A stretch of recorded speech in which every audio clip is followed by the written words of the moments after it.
Hola cerebitos, listos para zambullirnos en un tema que está a punto de cambiar el mundo. Preparaos. Hoy nos adentramos en el fascinante mundo de las interfaces cerebro-máquina. Exacto. Suena a ciencia ficción. Puede que sí, pero es ciencia real. En este deep dive vamos a desmenuzar la información que nos habéis proporcionado Para entender cómo funcionan. y cómo estas interfaces pueden traducir la actividad cerebral. En acciones concretas. Alucinante. Lo que más me fascina de las interfaces cerebro-máquina O ICM para abreviar. es que nos ofrecen una forma completamente nueva de interactuar con el mundo. ¿Te imaginas controlar un dispositivo con solo pensarlo? Eso es precisamente lo que hacen las ICM Actúan como un puente. entre nuestro cerebro, ¿Y el exterior? traduciendo las señales neuronales en comandos. Comandos que pueden controlar un montón de cosas. Desde un simple cursor en una pantalla hasta una prótesis robótica. Increíble.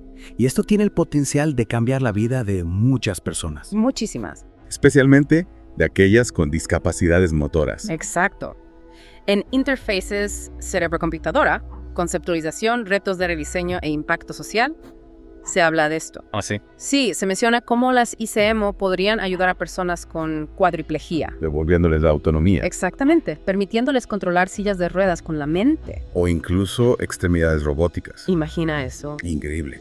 Y se están explorando otras aplicaciones. Claro, se está investigando para diagnosticar y tratar enfermedades neurológicas. Las posibilidades son infinitas. Infinitas. Pero antes de emocionarnos demasiado, vamos a profundizar un poco más. ¿Por dónde empezamos? ¿Podrías explicarnos cómo se clasifican las ICM? Claro. En ese mismo artículo se describen 4 tipos principales. 4. ¿Sí? Activas, reactivas, pasivas e híbridas. Cada una con sus propias características. Y sus propias aplicaciones. Podríamos decir que las ICM activas son como un mando a distancia mental, Me gusta esa analogía. donde el usuario decide qué acción quiere ejecutar. Sí, en las ICM activas el usuario tiene control consciente, Un ejemplo sería la imaginación motora. donde alguien imagina mover su mano para controlar un cursor en la pantalla. Eso suena a película. Pero es real. ¿Y qué hay de las ICM reactivas? En esas el usuario no tiene tanto control No exactamente. En las reactivas el usuario responde a estímulos externos. para generar comandos. Exacto. Imagina una luz que se enciende cuando quiere seleccionar una letra. En un teclado virtual. Sí, el usuario se concentra en esa luz para activar la selección. Ya veo. Entonces, la acción se desencadena por una reacción a un estímulo. Y no por una intención directa como en las activas. Interesante. ¿Y las pasivas? Serían como un observador silencioso. Sí. Las ICM pasivas monitorizan la actividad cerebral, pero no controlan ningún dispositivo. Como una espía. Más bien como un detective. Piensa en un sistema que detecta la fatiga de un conductor. O que reconoce patrones de sueño. La información se utiliza para ajustar el entorno o enviar alertas. Pero no hay un control directo por parte del usuario. Correcto. Y por último, tenemos las híbridas. Que combinan características de los otros tipos, O incluso utilizan diferentes señales fisiológicas como el ritmo cardíaco o la actividad muscular, para obtener una imagen más completa del usuario. de su estado y sus intenciones. Fascinante. Ahora que ya tenemos claros los tipos de ICM, me gustaría saber cómo funcionan. A nivel práctico, Sí, cómo se traduce la actividad cerebral en comandos. el proceso empieza con la captación de la actividad cerebral. ¿Con qué técnicas? Se utilizan técnicas como el electroencefalograma, Y la electrocardiografía COG. o incluso electrodos implantados. Directamente en el cerebro. Sí, en algunos casos. Yeah. Luego, esas señales se procesan y analizan, Para identificar patrones. que se traducen en comandos para el dispositivo, Y finalmente, se proporciona retroalimentación al usuario. para ayudarle a aprender a controlar el sistema, Es decir, que hay un proceso de aprendizaje. tanto para el usuario como para la máquina. ¿Y qué papel juega la imaginación motora en todo esto? La imaginación motora, o IM, es fundamental en las ICM activas. ¿En qué consiste exactamente? Es imaginar un movimiento sin ejecutarlo. Como una simulación mental. Exactamente. Y lo curioso es que al imaginar el movimiento, se activan áreas cerebrales similares. A las que se activarían si realmente lo estuviéramos realizando. Exacto. Es como si nuestro cerebro estuviera haciendo un simulacro. Y según Interfaces Cerebro-Computadora, Conceptualización, Retos de Rediseño e Impacto Social, existen 2 tipos de... 2 tipos. Sí, la imaginería interna, donde la persona se imagina realizando movimientos desde su propia perspectiva. ¿Y la otra? Y la imaginería externa, donde se visualiza a sí misma realizando el movimiento desde fuera. Como si se viera en una película. Exacto. Increíble cómo nuestro cerebro puede crear esas representaciones. ¿Verdad? Y hablando de la actividad cerebral, ¿Qué tipo de señales se utilizan para controlar las ICM? En análisis de las interfaces cerebro-máquina basadas en imaginación motora de la marcha DeepNet, se habla de esto. ¿Y qué dice? Se mencionan dos patrones cerebrales clave utilizados en las ICM basadas en IM. ¿Cuáles son? La sincronización y desincronización relacionadas a eventos o ERDERs. Y los potenciales corticales relacionados a movimiento o MRCPs. ¿Y podrías explicarnos un poco más sobre estos patrones? Claro. La ERDER se refiere a cambios en la potencia de ciertas ondas cerebrales durante la IM. Es como si el ruido cerebral disminuyera en áreas específicas. Sí, cuando nos concentramos en imaginar un movimiento. ¿Y los MRCPs? Son cambios en el potencial eléctrico del cerebro. Que se producen antes y después de los movimientos imaginados. Exacto. Es como si se generara una señal eléctrica específica cuando el cerebro se prepara para ejecutar una acción mental. Entonces, el sistema ICM analiza estas señales para determinar la intención del usuario. Y la traduce en una acción. Lo que es aún más impresionante es que a medida que el usuario practica, estos patrones se vuelven más claros. Y la precisión del control aumenta. Es decir, el cerebro aprende a comunicarse con la máquina. De forma más efectiva. Increíble cómo el cerebro se adapta y aprende a usar estas nuevas herramientas. Ahora que ya tenemos una base sólida sobre cómo funcionan las ICM. ¿Qué te parece si vemos ejemplos concretos? Me encantaría. ¿Qué avances se han logrado en la investigación? Prepárate para alucinar. La investigación en ICM ha avanzado a pasos agigantados. En las últimas décadas. Sí, tanto en estudios con animales como con humanos. Empecemos por los animales. En 1999, Chapin y sus colegas publicaron un estudio fascinante. ¿Sobre qué? Entrenaron a ratas para controlar un dispensador de agua con sus mentes. Ratas controlando robots. Increíble, ¿verdad? Lo publicaron en Real-Time Control of a Robot Arm using simultaneously recorded neurons in the motor cortex. Si las ratas pueden hacerlo, imagino que los monos también. Por supuesto. En 2003, José Carmena y su equipo entrenaron a monos ¿Para qué? para controlar brazos robóticos para alimentarse. Un mono usando un brazo robótico para comer. Exacto. Publicaron sus hallazgos en Learning to Control a Brain-Machine Interface for Reaching and Grasping by Primates. Esto sí que es futurista. ¿Y qué avances se han logrado con humanos? Hay muchísimos, tanto con técnicas invasivas como no invasivas. Empecemos con las no invasivas, como el EEG. Perfecto. En Interfaces Cerebro-Máquina, un encuentro entre neurociencias y robótica, mencionó algunos ejemplos históricos fascinantes. ¿Te refieres al trabajo de Jacques Vidal? Sí, fue un pionero en este campo. En 1973 acuñó el término interfaz cerebro-computadora. Y desarrolló un sistema que utilizaba los potenciales visuales evocados La respuesta cerebral a estímulos visuales. para controlar un cursor en una pantalla. Ya en los años 70 se estaban sentando las bases. Impresionante. Y Farwell y Donchin también se mencionan en ese artículo. Sí, en 1978 desarrollaron un sistema que utilizaba el potencial evocado P300 Una respuesta cerebral que se produce cuando reconocemos algo inusual. para que los usuarios seleccionaran letras en una pantalla. Es decir, escribir con la mente. Publicaron sus hallazgos en Talking Off the Top of Your Head Toward a Mental Prosthesis Utilizing Event-Related Brain Potentials. Alucinante. ¿Y qué hay de los avances en el control de movimientos con el EEG? En 1991, Jonathan Wolpaw demostró que se podían controlar los ritmos sensorimotores del cerebro Las ondas cerebrales relacionadas con el movimiento. para mover un cursor en una pantalla. Publicó sus resultados en an EEG-based Brain-Computer Interface for Cursor Control, Un hito importante. porque demostró que el control voluntario de las ondas cerebrales podía utilizarse para interactuar con un ordenador. Exactamente. Y en ese mismo artículo se menciona que este equipo no se detuvo ahí. Continuaron investigando y desarrollando nuevos sistemas. Basados en el control de los ritmos cerebrales. En estudios posteriores demostraron que los usuarios podían utilizar el EEG para controlar robots. Y prótesis, no solo cursores. Publicaron esos resultados en Brain-Computer Interface Operation of Robotic and Prosthetic Devices. Impresionante. Y no podemos olvidar a Niels Birbomer y su equipo. Grandes investigadores. Han desarrollado sistemas de ICM que permiten a personas con discapacidades motoras severas comunicarse, seleccionando letras en una pantalla. ¿Con sus ondas cerebrales? Es conmovedor. La tecnología puede brindarles una voz. Su trabajo ha sido fundamental, especialmente para personas con síndrome de enclaustramiento, Una condición terrible. donde la persona está completamente paralizada pero consciente. Totalmente. Y hablando de control de robots, ¿qué me dices del trabajo de José Millán? José Millán y su equipo han desarrollado sistemas que permiten controlar sillas de ruedas robóticas utilizando las ondas cerebrales. Increíble.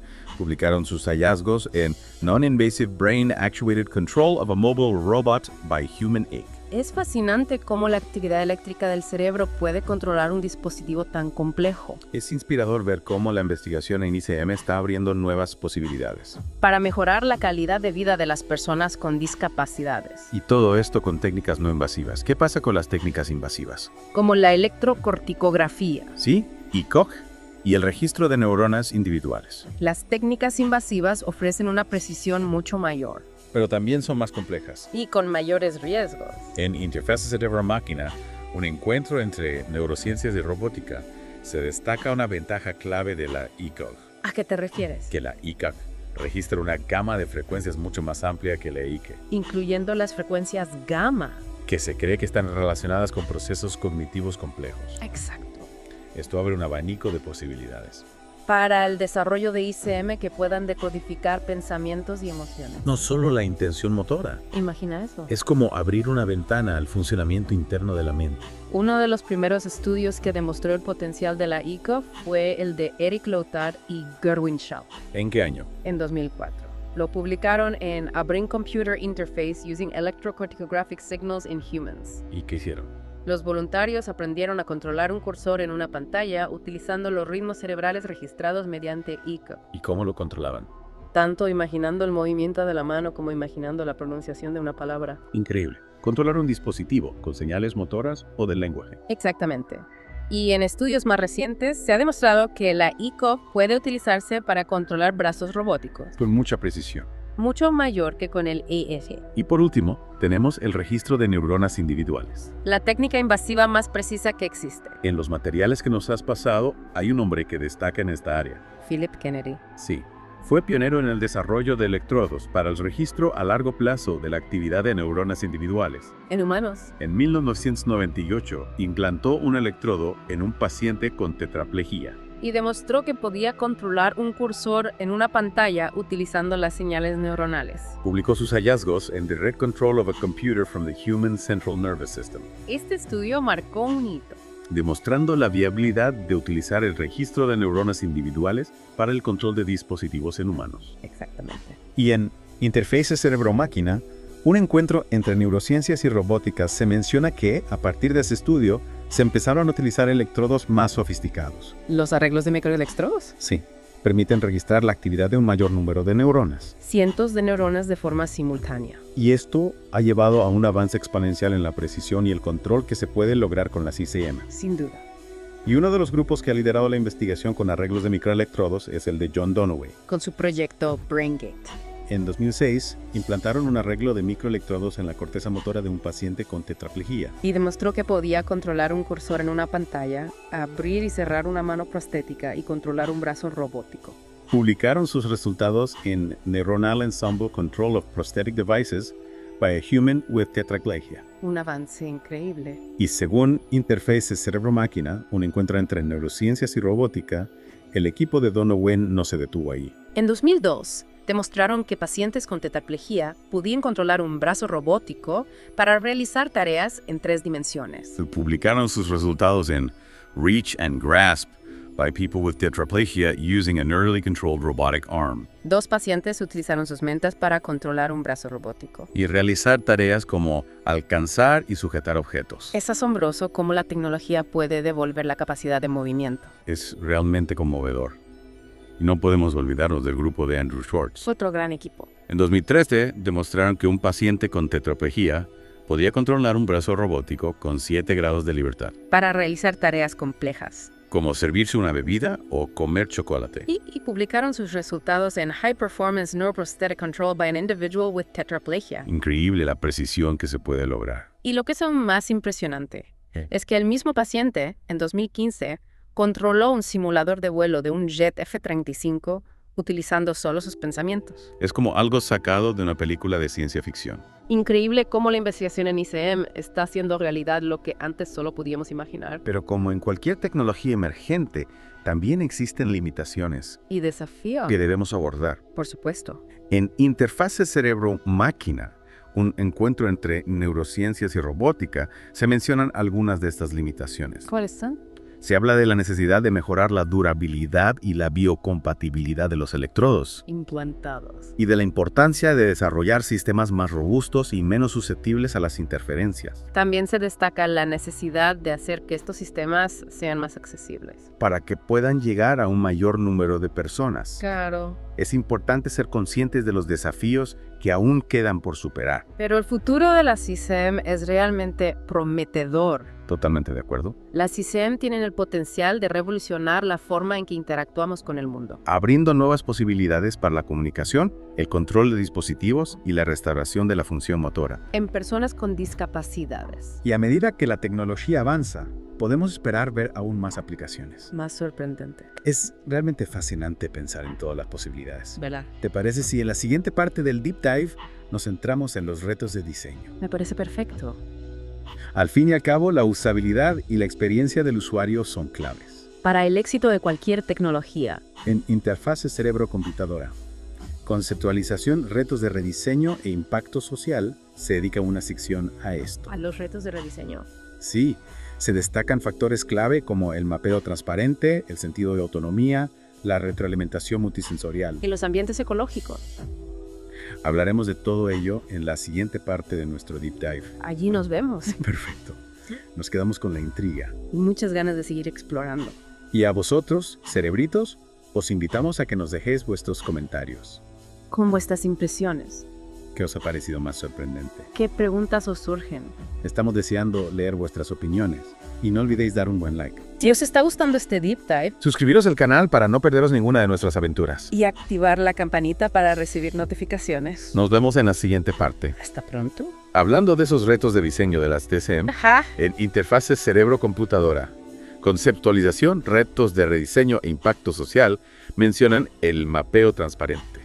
¿De qué se trata exactamente? El mapeo transparente se refiere a la relación entre la tarea mental del usuario y la acción que realiza el dispositivo. O sea, ¿qué también se conecta lo que piensa el usuario con lo que hace la máquina? Exactamente. Un mapeo transparente se da cuando la acción del dispositivo es congruente con lo que el usuario está pensando. Ponme un ejemplo.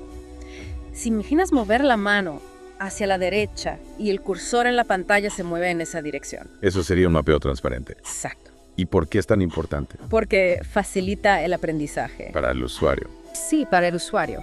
Cuando la relación entre la tarea mental y la acción es clara, el aprendizaje es más rápido y eficiente. Pero si el mapeo no es transparente El usuario puede frustrarse. y le cuesta más usar el sistema. Exactamente.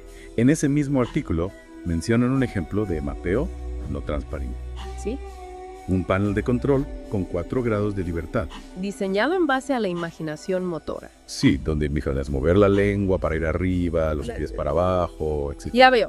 El problema ahí es que, aunque el sistema puede distinguir las señales cerebrales, el mapeo no es transparente para el usuario. Claro, porque no hay una relación lógica entre la tarea mental y la acción. Exacto. Es como si le estuviéramos pidiendo al usuario que aprenda un código secreto. Para controlar el dispositivo. Sí, y eso hace que el uso del sistema sea mucho más difícil. Entonces, lo ideal es diseñar ICM con mapeos transparentes. Donde la relación entre lo que piensa el usuario y lo que hace el dispositivo sea clara e intuitiva. Totalmente de acuerdo. Y hablando de la experiencia del usuario, En Interfaces Cerebro-Computadora, Conceptualización, Retos de Rediseño e Impacto Social, también se habla del sentido de autonomía. Es fundamental. ¿Qué significa exactamente? El sentido de autonomía se refiere a la sensación del usuario de que él controla el dispositivo. ¿De quién es el responsable de las acciones? Exacto. No se trata solo de que el dispositivo funcione, sino de que el usuario sienta que tiene el control. Que es él quien decide. Es clave para la usabilidad y la aceptación de las ICM. Si el usuario no se siente en control, ¿Puede rechazar la tecnología? claro, se sentiría frustrado. Exacto. Por eso es importante tener en cuenta la teoría de monitoreo central. No estoy familiarizado con esa teoría. Propone que nuestro cerebro compara las consecuencias sensoriales reales de nuestras acciones con las consecuencias sensoriales que predice. ¿Y eso qué significa? Si hay coincidencia, sentimos que somos los autores de la acción. Pero si hay discrepancia, sentimos que la acción ha sido causada por algo externo. O sea, nuestro cerebro está constantemente comprobando si nuestras acciones se corresponden con nuestras intenciones. exactamente. Y en el contexto de las ICM, esto significa que debemos diseñar sistemas que respondan de forma rápida y precisa a las intenciones del usuario. Si hay retrasos o la respuesta no es la esperada.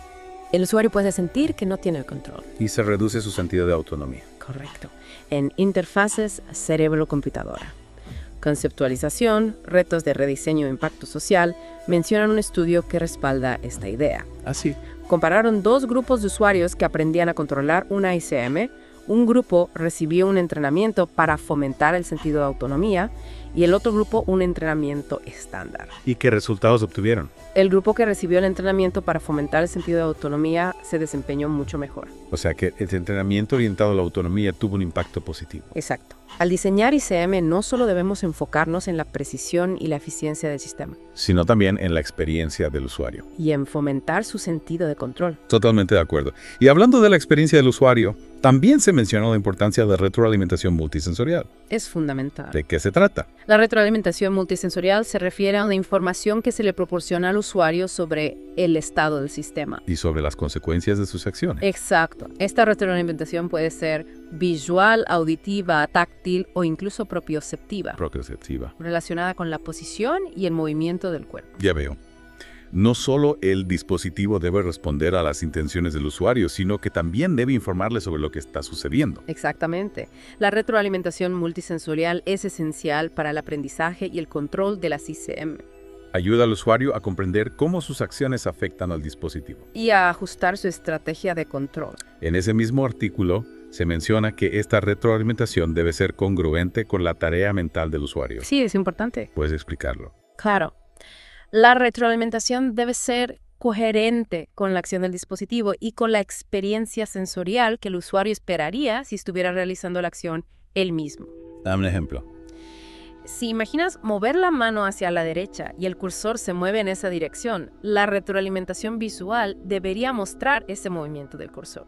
Y si es posible, se podría añadir retroalimentación táctil que simule la sensación de mover la mano. Entiendo. Es como si la retroalimentación ayudara al usuario a conectar mentalmente con el dispositivo. Y a sentir que es una extensión de su propio cuerpo. Hay estudios que demuestran que la retroalimentación multisensorial mejora el rendimiento. Sí, por ejemplo, se ha visto que la retroalimentación táctil y visual combinada mejora el rendimiento de usuarios que controlan una ICM para mover un cursor. O sea que la combinación de diferentes sentidos en la retroalimentación puede optimizar la experiencia. Exacto.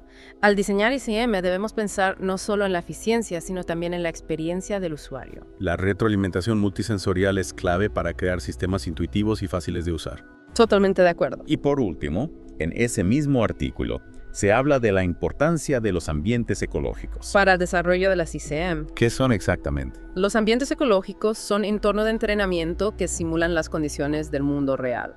En lugar de entrenar a los usuarios en tareas abstractas. Sí, les permiten practicar en situaciones que se asemejan a las de su vida diaria. Por ejemplo, en lugar de mover un cursor en una pantalla, el usuario podría entrenar para controlar un brazo robótico para servirse un vaso de agua. Exactamente. Los ambientes ecológicos aumentan la motivación del usuario. Al ver la aplicación práctica de la tecnología También facilitan el aprendizaje, y mejoran la generalización. es decir, la capacidad de aplicar las habilidades aprendidas en diferentes contextos. Tiene mucho sentido.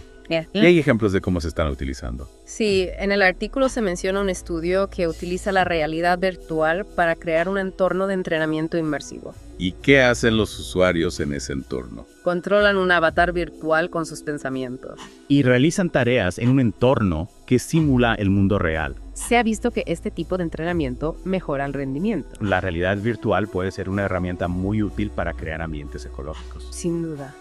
Y a medida que la tecnología avanza, podemos esperar ver más aplicaciones de realidad virtual y otras tecnologías inmersivas. En el diseño de ambientes ecológicos para las ICM, Exacto. es emocionante pensar en todas las posibilidades.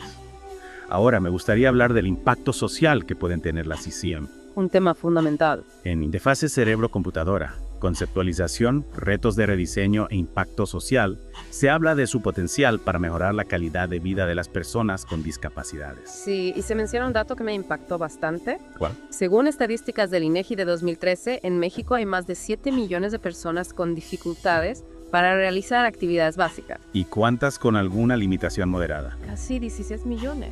Una parte significativa de la población. Y este porcentaje aumenta con la edad. Es decir, la discapacidad es un problema que debemos abordar. Sin duda. Y la discapacidad motora, tanto superior como inferior, representa el porcentaje más alto. lo que significa que el desarrollo de tecnologías de asistencia es fundamental. Para que estas personas puedan recuperar la movilidad o mejorar su interacción con el entorno. Y aquí es donde entran en juego las ICM. Por supuesto. En ese mismo artículo se mencionan dispositivos como exoesqueletos robóticos inteligentes. e incluso sillas de ruedas controladas por la mente. Tecnologías que podrían devolver la independencia a personas con discapacidades motoras. Increíble. Y no solo hablamos de movilidad. También se mencionan aplicaciones para personas con dificultades comunicativas de aprendizaje. E incluso mentales. Exacto. Se nos es fascinante pensar en todas las posibilidades, ¿verdad? Pero siendo realistas, ¿qué tan cerca estamos de que estas tecnologías sean accesibles para la mayoría de las personas? Esa es la gran pregunta. Aunque la investigación ha avanzado mucho, todavía hay desafíos que superar. ¿Cómo cuáles? Uno de los principales es el coste. Actualmente estos sistemas son muy caros. No están al alcance de todos. Exactamente. La accesibilidad económica es fundamental para que una tecnología tenga un impacto social real. Sin duda. Y otro reto importante es la fiabilidad. ¿En qué sentido? Las ICM actuales son sensibles a las interferencias y no siempre funcionan de forma consistente. Y eso puede ser frustrante para los usuarios. Y limitar su utilidad en la vida real. Entiendo. Entonces, ¿cuáles serían las áreas de investigación prioritarias? Para que las ICM puedan pasar del laboratorio a la vida cotidiana. Sí, ¿en qué deberíamos enfocarnos? En mi opinión, hay 3 áreas clave: miniaturización y biocompatibilidad de los sensores, mejora de los algoritmos de procesamiento de señales y creación de interfaces de usuario más intuitivas. ¿Podría explicarnos un poco más sobre cada una de estas áreas? Claro. En cuanto a la miniaturización y biocompatibilidad, es fundamental desarrollar sensores que sean más pequeños, menos invasivos y que puedan integrarse de forma natural con el cuerpo humano. Si queremos que las ICM sean una tecnología viable a largo plazo. Los sensores deben ser cómodos, seguros y no causar rechazo. Y en mucho sentido. ¿Y qué hay de los algoritmos de procesamiento de señales? Necesitamos algoritmos más sofisticados que puedan decodificar la actividad cerebral con mayor precisión, velocidad y robustez. Incluso en entornos ruidosos y con señales débiles. Algoritmos que puedan leer la mente de forma más eficiente. Suena a un gran desafío. Sin duda. Y por último, pero no menos importante, necesitamos interfaces de usuario más intuitivas y fáciles de usar. Porque la mayoría de las ICM actuales requieren un entrenamiento complejo. Y un alto grado de concentración. Debemos diseñar sistemas que sean más naturales Que se adapten a las necesidades del usuario.